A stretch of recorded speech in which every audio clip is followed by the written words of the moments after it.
Bonjour à tous et bienvenue dans ce webinaire Nebula, dans lequel le principal focus est autour de comment cette solution peut m'apporter, peut me faire gagner du temps sur le déploiement de mes différentes infrastructures. À savoir que, pour ceux qui ne connaissent pas Nebula, Nebula, c'est une plateforme centralisée sur laquelle je vais pouvoir gérer mes différents équipements réseau, d'accord? Donc, routeur 4G, borne Wi-Fi, switch, firewall, et à travers laquelle je vais pouvoir donc faire une gestion à distance et qui est également simplifiée.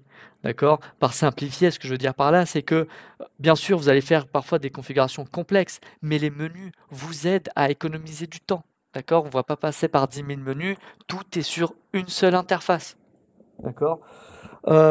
Et puis bien sûr, on va également voir différentes features qui vous aident justement à gagner ce temps, d'accord? Donc sur des déploiements, sur des configurations que vous faites tous les jours.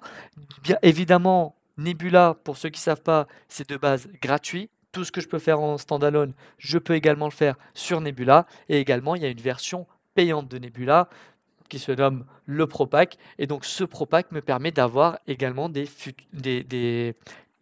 configurations, des features pardon, supplémentaires par rapport à ce que je peux faire en standalone. Je vous donne un exemple, l'enregistrement des logs pendant 365 jours directement sur le cloud, évidemment va nécessiter les ressources du cloud et donc une licence par derrière. D'accord?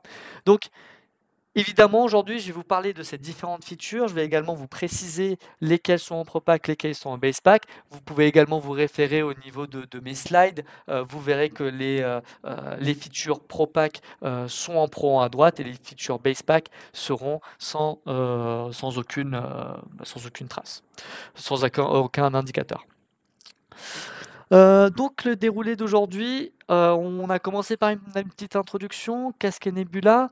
On va maintenant parler un petit peu des nouveautés de Nebula et ensuite on va parler des quelques features qui vont vous aider dans votre quotidien, donc que ce soit en termes de Wi-Fi, en termes de switch ou en termes de firewall. Et en sachant que ces features-là visent à vous aider donc en termes de temps, et c'est basé sur des configurations très récurrentes, d'accord? Donc très récurrentes et derrière, du coup, on va mettre en place des features supplémentaires pour vous faciliter donc le monitoring, la configuration, le debug sur la plateforme. Donc pour commencer, la plateforme Nebula, je vais vous la montrer directement, ça va être plus simple. Euh, donc celle-ci, comme je vous ai expliqué, c'est une plateforme centralisée, d'accord, sur laquelle je vais trouver mes différents équipements. Et donc celle-ci se partage sous forme d'organisation et de site. Donc une organisation, c'est une entreprise, un site, c'est un site à ce client-là. Et puis bien sûr, donc on va commencer par tout simplement regarder la plateforme. Celle-ci, comme vous pouvez le voir, on peut voir que on a beaucoup de schémas, c'est très visuel, d'accord? Le but, c'est vraiment que ça soit une plateforme utilisable à la fois par un technicien, mais aussi vous pouvez parfaitement créer un compte pour votre client s'il a besoin de savoir ce qu'il en est, etc. Donc tout ça, bien sûr, tout ce monitoring, c'est sous Basepack. Vous n'avez pas besoin d'une licence pour avoir au moins le monitoring. Vous avez uniquement besoin d'un équipement ZXL capable de supporter Nebula. D'accord? Ensuite, donc, aussi simple que la plateforme puisse paraître, on a également des features basiques et surtout gratuites qui vous permettent également de mieux vous naviguer dessus. Donc déjà, une première IA qui s'appelle Intent, dans laquelle on va pouvoir écrire notre intention dessus. Donc, qu'est-ce que vous cherchez à faire? Est-ce que vous cherchez à créer un SSID sur une borne Wi-Fi par exemple, et que je ne connais pas nécessairement les menus, bah, je peux parfaitement, en quelques clics, réussir à accéder donc sur les configurations que je souhaite. D'accord? Et puis là, hop, j'ai tout sur une seule et unique interface. Ensuite, on a la deuxième fonctionnalité qui est celle-ci. Si bien sûr vous avez besoin de plus de détails techniques. Alors même si je peux voir directement qu'est-ce qui correspond à quoi au niveau de mes différentes configurations, si j'ai besoin de tutoriels, si j'ai besoin de plus d'informations. Donc comment créer un SSID sur une borne Nebula, par exemple, il va me répondre. Donc non seulement avec bien sûr des phrases, mais également sa source. Alors attention, c'est un bot qui est encore en bêta. Donc parfois, il se peut qu'il vous donne pas les bonnes informations, mais c'est plutôt des infos qui c'est pas qu'elles sont pas bonnes, c'est juste qu'il répond pas à la question, en fait. Donc voilà, faut quand même faire attention et de bien cliquer sa source mais dans tous les cas, ça sera un forum XL dans lequel vous aurez le détail du comment et du pourquoi. D'accord? Donc ça, c'est une 2 premières, évolutions qui ont été mises en place récemment sur Nebula. Évidemment, vous avez un support technique français qui vous aide donc à pouvoir, si vous avez des questions, vous avez besoin d'un contact humain et cetera, n'hésitez pas à les contacter, soit via ticket, soit via le téléphone. D'accord? Mais ça déjà, c'est une première feature qui peut vous aider à trouver très rapidement ce que vous cherchez. Ensuite, une deuxième feature qui, elle, est soumise à Propack, et pas pour rien, parce que c'est une feature qui nécessite normalement une interaction humaine. Celle-ci nécessite d'avoir quelqu'un, d'ailleurs sur chaque infrastructure on doit avoir ça, une topologie.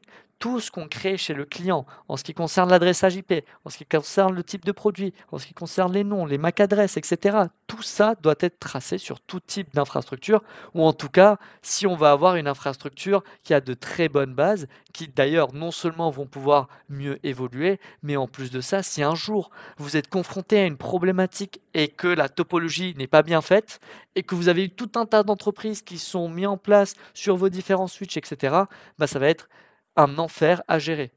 Et surtout quand c'est critique, quand vous avez des problématiques techniques, etc., et que le client est vexé ou est fâché, bah, si on n'a pas quelques informations basiques comme une topologie, c'est une des choses les plus essentielles et une des premières choses qu'on vous demande au niveau du support, si vous avez une problématique avancée, etc. Donc vous avez ici une feature qui vous permet d'avoir une topologie faite dynamiquement par le biais de la puissance du cloud et qui va me donner des informations non seulement sur qui est connecté, mais également sur quel port. Par exemple, comment est-ce qu'il est connecté? Est-ce qu'il est en filaire ou est-ce qu'il est en mèche, par exemple? Également, je peux cliquer sur les équipements et je peux en effet faire quelques modifications basiques, d'accord? Alors, il n'y aura pas du stack à faire là-dessus, par exemple, mais je peux modifier les IP, je peux localiser l'équipement, je peux voir son PoE, je peux modifier le port, je peux reset. Tout un tas de fonctionnalités que vous pouvez mettre en place en un clic, rien qu'à l'option topologie. D'accord? Et celle-ci, bien sûr, est imprimable si vous cherchez à l'imprimer. Et puis, je vous ai même pas encore montré les autres options, mais normalement, hop, d'où je vais tout mettre. Donc en termes, pardon, excusez-moi, expand all, voilà, expand all, et maintenant j'applique, super. Donc maintenant on peut voir qui est connecté à quoi, même en termes de PC. Donc là, par exemple, ça peut être intéressant. Hein. Pourquoi? J'ai des bornes Wi-Fi. J'ai des gens qui se déconnectent dessus. Hop, ils sont au niveau donc du rez-de-chaussée. Et celui-ci, je peux par exemple cliquer dessus, voir sa puissance de signal, son adresse IP, etc. Sur quelle borne il est connecté. Parce que là aussi, c'est très très important. Parfois, on n'est pas connecté à la bonne borne. Et pourtant, on a une borne juste en face. Par exemple. Donc ça peut être intéressant, donc non seulement pour du debug, mais aussi si vous avez besoin de brancher plus de ports pour d'autres infrastructures, etc. Il faut bien donc avoir une trace écrite de tout ça et qui soit à jour pour vous et pour tous les techniciens. D'accord? Parce qu'il n'y aura pas qu'un seul technicien qui va interagir, il y en aura probablement plusieurs et donc qui doivent avoir une information à jour des différentes configurations. D'accord? Donc, l'option topologie est également une nouvelle fonctionnalité qui est apparue il n'y a pas très très longtemps et qui vous permet donc d'optimiser vos différentes topologies et de vous le faire surtout à votre place. Ensuite, on va parler des problématiques. Donc maintenant, on va plutôt parler de quelques aspects Wi-Fi. Alors le Wi-Fi, ce qu'il faut savoir, c'est que c'est aussi simple que ça puisse paraître. On se dit, voilà, c'est tout simplement brancher une borne. Alors, Ça peut l'être, du moment qu'on a fait bien sûr une étude derrière, donc que ce soit sur site ou sur plan bien sûr, de voir en ce qui concerne voilà l'environnement, physique, comment la borne est placée et où elle est placée, les puissances d'émission et cetera. Ce qu'il faut savoir bien sûr avec le Nebula Pacepack, je peux parfaitement venir configurer un SSID très rapidement et l'avoir appliqué sur absolument toutes mes bornes dès qu'elles se connectent sur mon Nebula.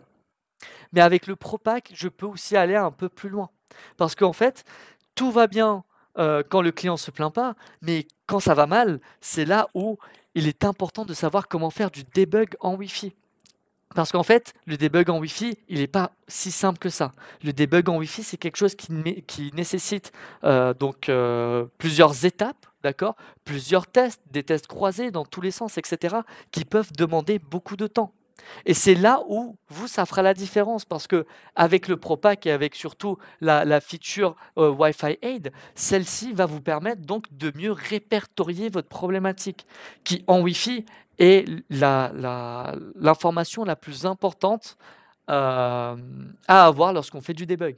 D'accord? Parce que c'est des fréquences, c'est pas du câblage. C'est pas juste en modifiant un câble que tout va refonctionner. Non, c'est pas ça. Ça peut venir du SSID, ça peut venir du client, ça peut venir du point d'accès, ça peut venir de tout un tas de choses, ça peut même venir d'une configuration DHCP, DNS. Il y a beaucoup de problématiques qu'on peut avoir, d'accord? Lire des logs, c'est une chose, mais avoir un visuel qui me dit directement est-ce que ça vient de la borne, si c'est potentiellement qu'une seule borne du site. Donc ça sert à rien de re-regarder la configuration et de perdre du temps là-dessus.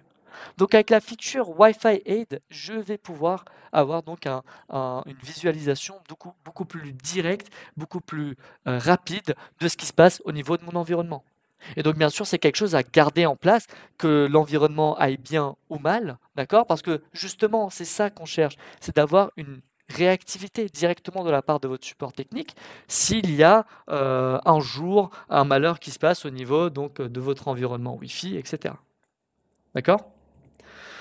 Et bien sûr, évidemment, on a également des tableaux qui vous permettent de lire ça d'une manière plus user-friendly. Si le client a besoin de se rassurer de lui-même parfois, si l'infrastructure réseau va mal ou pas, à certains moments de la journée, ça tourne mal, etc., bah, il peut tout à fait visualiser ça sur un tableau assez user-friendly. Ensuite, on va parler de switch, et c'est là où je voudrais juste vous faire une petite démonstration de la simplicité et de la vitesse à laquelle on peut créer un VLAN sur un switch ZXL, d'accord?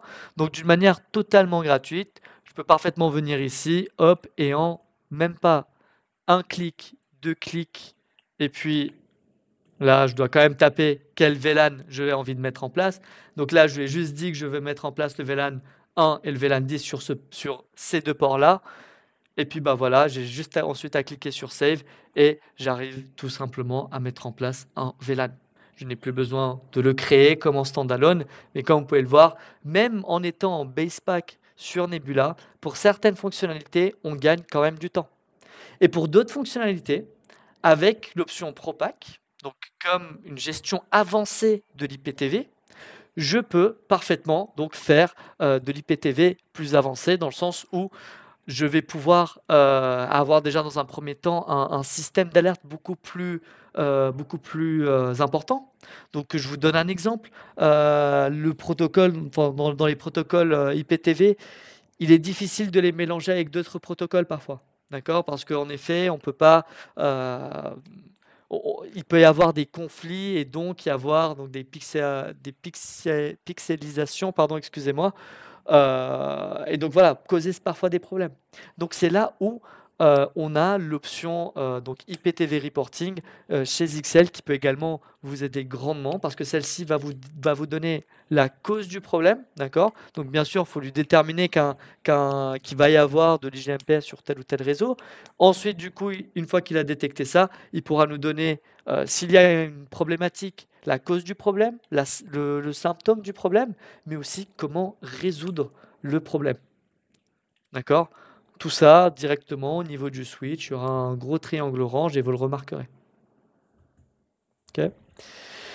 Et enfin, donc une autre feature qui peut être également utile, surtout si vous faites de la téléphonie.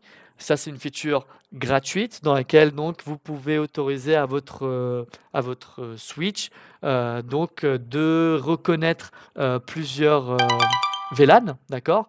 Et surtout de les reconnaître comme étant des VLAN qui vont faire passer de la voix, donc de lui donner une notion de priorité, mais également donc une notion de si vous avez des adresses MAC spécifiques, parce que vous avez des téléphones spécifiques, bah, celui-ci va pouvoir les reconnaître et les mettre dans le bon VLAN, pardon. Pourquoi? C'est parce que voilà, si vous ne savez pas sur quel port vont brancher tel ou tel téléphone, au moins là, il pourra le faire dynamiquement en reconnaissant directement vos, euh, vos adresses MAC. Donc là, alors juste pour le test, Voice VLAN.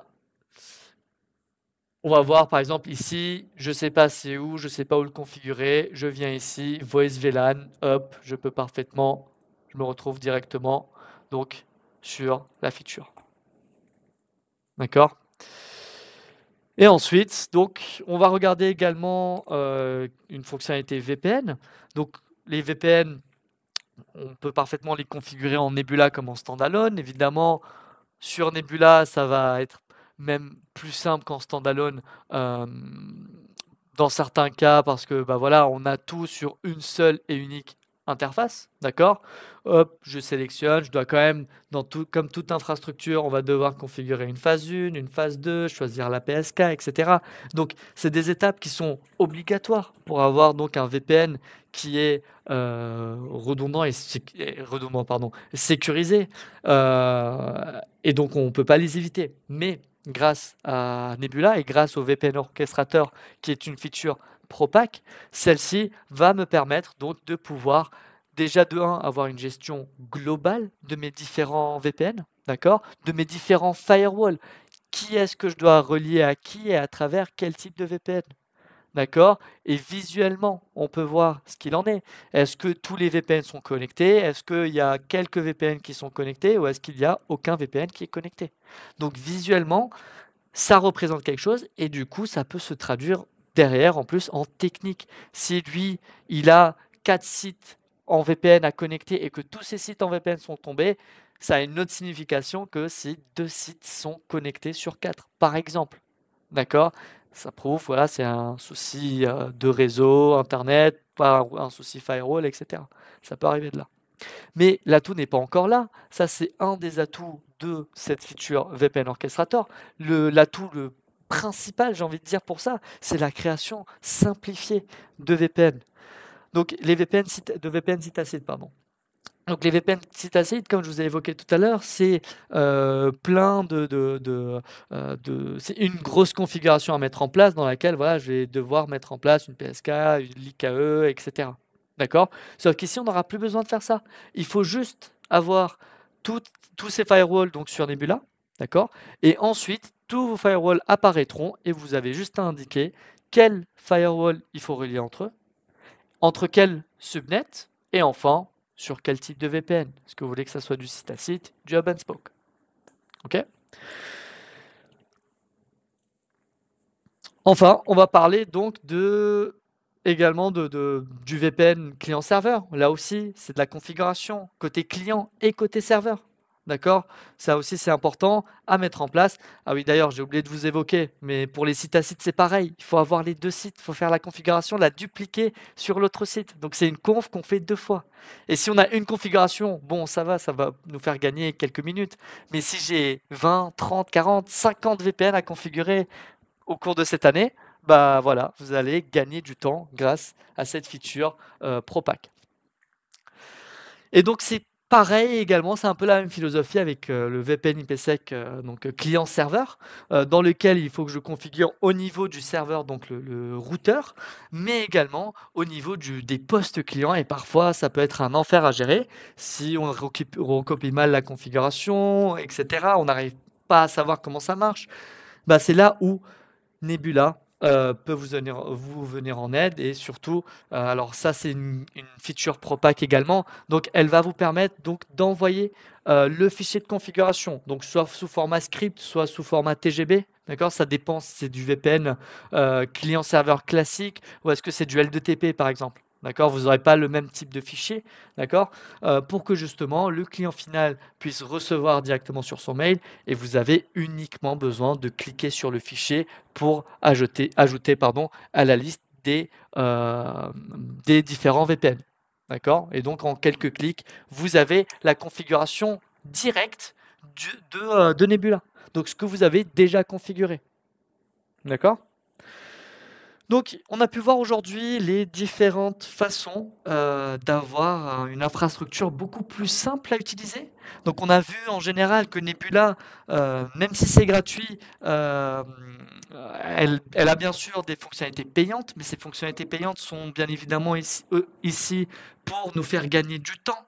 On gagne déjà du temps en utilisant Nebula, bien sûr, une gestion à distance, centralisée, et cetera. C'est déjà beaucoup plus simple d'usage, mais on a également donc des fonctionnalités ProPack qui font eux également la différence. Certains d'entre vous ont également peut-être des features, ont le Nebula ProPack et qui ne savent pas qu'ils pouvaient faire autant de choses dessus. D'accord? Et c'est quelque chose en plus qui évolue. Le Nebula ProPack, on rajoute de plus en plus des fonctionnalités dessus. Et donc, c'est toujours un plus, et que ce soit en termes de résolution de problèmes, ou en termes de monitoring pour le client, mais aussi en termes de facilité de configuration, le Nebula ProPack est là comme un atout. Sur ce, je vous souhaite une excellente journée, et puis merci d'avoir écouté mon webinaire.